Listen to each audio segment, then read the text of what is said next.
7h15, bonjour à toutes et à tous, bienvenue en ce lundi 4 septembre dans cette édition du journal préparé par l'ensemble de la rédaction, édition régionale. L'actualité près de chez vous démarre avec vos prévisions météo. Aujourd'hui, un temps assez chargé, des nuages, des averses même également ce matin. Un temps plus sec cet après-midi, mais toujours autant de grisailles et d'humidité tout de même. Des températures qui ne évolue pas beaucoup, 20 degrés à Lille, 17 degrés à Boulogne ou 18 degrés à Saint-Omer. Les prévisions météo complètes bien sûr à retrouver après ce journal. Sur les routes et également les ralentissements de retour ce matin, notamment autour de la métropole lilloise. C'est la rentrée pour tout le monde, en tout cas aujourd'hui. Ailleurs sur la 16, ça roule bien ce matin. Également près de Saint-Omer, il n'y a que dans l'agglomération lilloise, donc on enregistre déjà les premiers bouchons. L'actualité régionale forcément dominée par la braderie de Lille. De retour ce week-end, nous l'avons suivi en direct sur nos antennes toute la journée samedi. Et certes, autant l'avouer tout de suite, on était loin des affluences records des grandes années, loin des 2 ou 3 millions de visiteurs en un week-end souvent annoncé. Certaines rues paraissaient parfois dépeuplées, même un peu tristes, seulement quelques étals ici ou là. On était franchement assez loin des ambiances de joyeux bazar que l'on a connues par le passé. Mais cette braderie nouvelle formule est rendue aux Lillois avait au moins l'avantage de ne justement pas être oppressante. Chacun pouvait tranquillement se promener et chiner à son rythme sans l'asphyxie d'ordinaire vécu aux grandes heures de la braderie. À chaud, samedi après-midi, la maire de Lille, Martine Aubry, avait de quoi être satisfaite, même si la municipalité a aussi bien consciente des améliorations à envisager pour redonner de la vigueur à cette braderie. On écoute Martine Aubry au micro de Xavier Silly. Je ne vois que des sourires depuis ce matin. Tous les grands cheux qui nous annonçaient les hôtels vides, pas de braderie joyeuse, etc. Je pense qu'ils se sont trompés. Il n'y a que le ciel qui nous fait des petits caprices, mais pour le reste, ça va bien. Non, pas de problème de sécurité. Les quelques voitures qui n'étaient pas prévues ont accepté de repartir sans problème. Et tout le monde a l'air content, même si les habitudes changent, il faut s'y faire. Ce samedi au cœur de la braderie, donc je vous le disais, il y avait moins de monde que d'ordinaire. Un point positif pour les secouristes, moins de travail et une braderie sûre pour tout le monde. Écoutez d'ailleurs l'un de ces professionnels secouristes au micro de nos journalistes. C'est calme puisque le statut de la braderie a changé un tout petit peu, donc on n'est plus dans le même style de braderie, c'est un peu plus calme. Il y a aussi moins d'établissements qui vendent de l'alcool, donc c'est un peu plus calme aussi de ce côté-là. Donc sur l'ensemble, je veux dire que en tant que secouriste, je peux que me réjouir d'avoir le moins de travail que les autres années. On a fait quelques soins et une évacuation, donc on est vraiment réduit, et tant mieux. Ça veut dire que la population, pour le moment, se comporte bien, et ça va peut-être aussi, avec le système de sécurité qui a été mis en place, ça fait peut-être baisser aussi les gens qui ont envie de faire n'importe quoi. Autre actualité de ce lundi 4 septembre, évidemment, la rentrée scolaire ce matin pour des centaines de milliers d'élèves en France et dans la région. Nous serons d'ailleurs tout à l'heure en direct d'une école primaire pour vivre avec les enfants, les parents et les enseignants cette matinée de rentrée. Mais il y a certains établissements où la rentrée sera difficile, notamment à Gondecourt dans la métropole lilloise, où les enseignants ont décidé de ne pas accueillir les élèves de seconde aujourd'hui pour dénoncer des emplois du temps selon eux impossible à mettre en place. À Aire-sur-la-Lys également, une enseignante fait parler d'elle depuis quelques jours avec un livre contre l'éducation nationale. Nous irons également la voir dans la matinée après 9h. Bref, une rentrée animée à suivre ce matin sur notre antenne.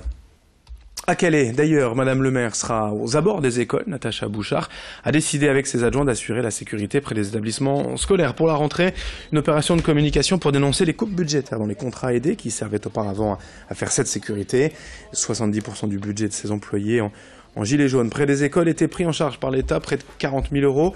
Et si cette somme ne représente qu'une part minime du budget de la ville, c'est quand même une dépense en plus que va devoir donc supporter la municipalité. D'où cette action symbolique ce matin à Calais. On écoute la maire Natacha Bouchard au micro de Corentin Escalier.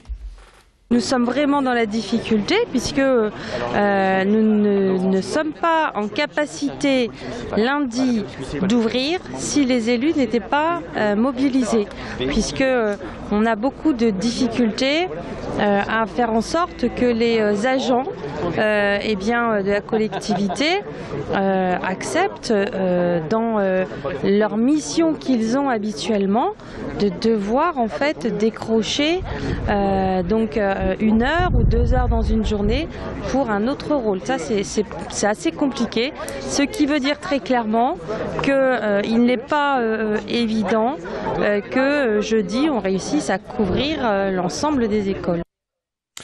On enchaîne avec d'autres infos, notamment le rachat de la Redoute par les Galeries Lafayette. L'entreprise nordiste, créée en 1837 à Roubaix, spécialiste de la vente à distance, doit permettre aux galeries d'accroître leur présence en ligne. La Redoute réalise aujourd'hui 90% de ses ventes par le web, contre à peine 2% pour les Galeries Lafayette. C'est aussi le côté plus populaire de la société roubaisienne qui a plu aux dirigeants de cette entreprise parisienne, plus côté luxe et premium. Pour les salariés de la Redoute, c'est donc un nouveau rachat. Il y avait 5000 salariés en 2008, ils ne sont plus que 2000 aujourd'hui. Certains syndicats, quand même, envisagent de bien surveiller ce rachat pour les salariés. Leur sentiment au micro de Céline Huret. Les premières réactions, c'est le nom, les Galeries Lafayette, donc ça rassure plutôt. Sauf que ils ont l'impression et le sentiment, je pense que ils ont été largués par les repreneurs, donc Nathalie Bala et Eric Courtel, qui eux, quand ils ont pris la cession, ils l'ont pris quand même pour 1 euro. Ils se sont engagés à rester à leur côté pour le développement de l'entreprise. Donc voilà, donc dans le discours qui a eu lieu hier matin au comité entreprise, on sent bien que la reprise totale va se faire plus rapidement que prévu. Et puis le grand angle de la rédaction aussi pour conclure, la télésurveillance des maladies cardiaques, une grande nouveauté à l'Institut Cœur-Poumon du CHRU de Lille. Des applications sont développées pour contrôler son cœur depuis son téléphone. Brieux Gorchy s'y est intéressé. Dans le service de cardiologie, la nouveauté de cette rentrée est une application. Son nom, MyMerlin. Et pour certains patients dont les pathologies ont échappé aux électrocardiogrammes, tout commence par l'insertion d'un petit implant. Ce petit dispositif implanté sous la peau au niveau du thorax communique par Bluetooth à une application qui peut être téléchargée sur le smartphone des patients. Et quand les patients n'ont pas leur propre smartphone, on leur fournit un smartphone qui est dédié à ça. Et donc, via cette application, les tracés enregistrés sont transmis sur des sites web sécurisés, dédiés, que nous pouvons aller consulter. Et il y a aussi autour de ça un système d'alerte qui nous prévient quand il se passe quelque chose. Pour les 6 rythmologues de l'Institut Cœur-Poumon, cette nouvelle méthode de transmission leur permet surtout de gagner du temps. Ça nous rend vraiment bien service et ça rend bien service aux patients parce que pour le coup, les patients sont pris en charge extrêmement rapidement quand il y a un problème sérieux, donc quelquefois dans l'heure, même des patients qui habitent très loin. On leur envoie le SAMU dans l'heure quand il y a un souci. Et par contre, ça permet aussi de ne pas voir trop souvent les patients qui vont très bien. Sur les 1500 patients en télésurveillance, seule une dizaine d'entre eux bénéficient aujourd'hui de cette application connectée, un ratio faible qui s'explique en grande partie par la non prise en charge du dispositif par l'assurance maladie.